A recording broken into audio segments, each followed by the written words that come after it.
In 2001, the XFL emerged as a bold, short-lived professional American football league, a joint venture between the World Wrestling Federation and NBC.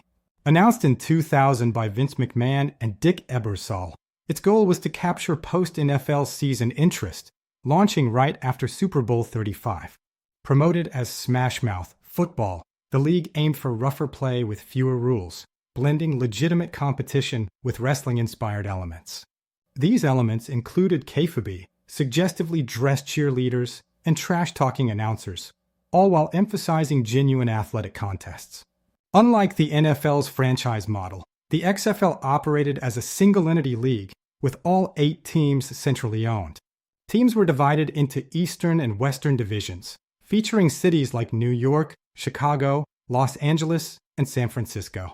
Other markets included former USFL and CFL sites such as Birmingham, Memphis, Orlando, and Las Vegas.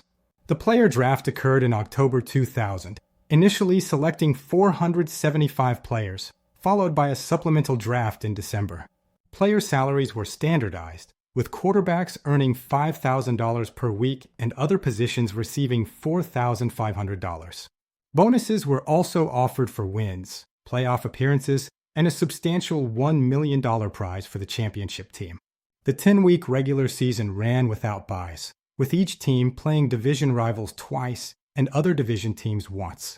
Injuries plagued the league, with only 3 opening quarterbacks finishing the season as starters. The Western Division proved highly competitive, while the Eastern Division saw Orlando start strong before a key injury. Playoffs featured cross-division semifinals, leading to the $1 million game championship.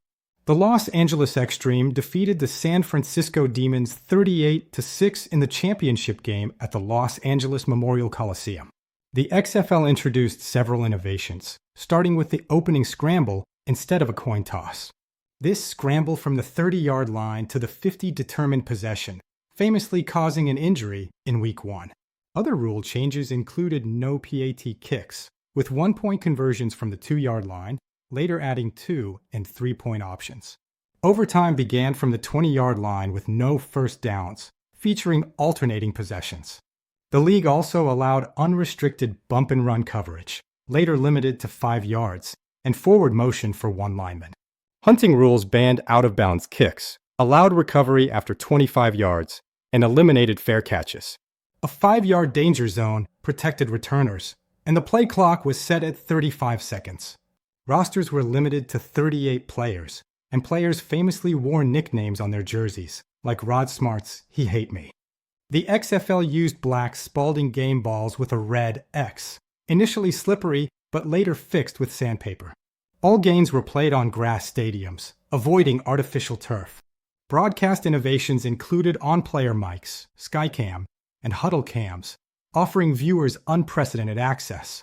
NBC, UPN, and TNN aired games, featuring WWF announcers like Jesse Ventura and Jim Ross alongside sportscasters.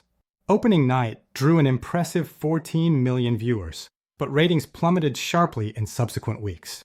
The league faced criticism for poor play quality, its strong ties to wrestling, and a tawdry presentation. Average attendance was 22,308, with San Francisco leading at 35,005 and Chicago having the lowest at 15,710. Tommy Maddox of Los Angeles led in passing yards and touchdowns, earning the MVP title. John Avery of Chicago led in rushing yards, and Stepfret Williams of Birmingham topped receiving yards. Despite pioneering technologies like the Skycam, later adopted by the NFL, the league folded after just 1 season. Low ratings and NBC's exit, citing Olympic scheduling, contributed to its demise. Vince McMahon ceased operations in May 2001, resulting in a $35 million loss for NBC. The XFL's legacy includes notable players like Tommy Maddox, who later started for the Steelers, and Rod Smart.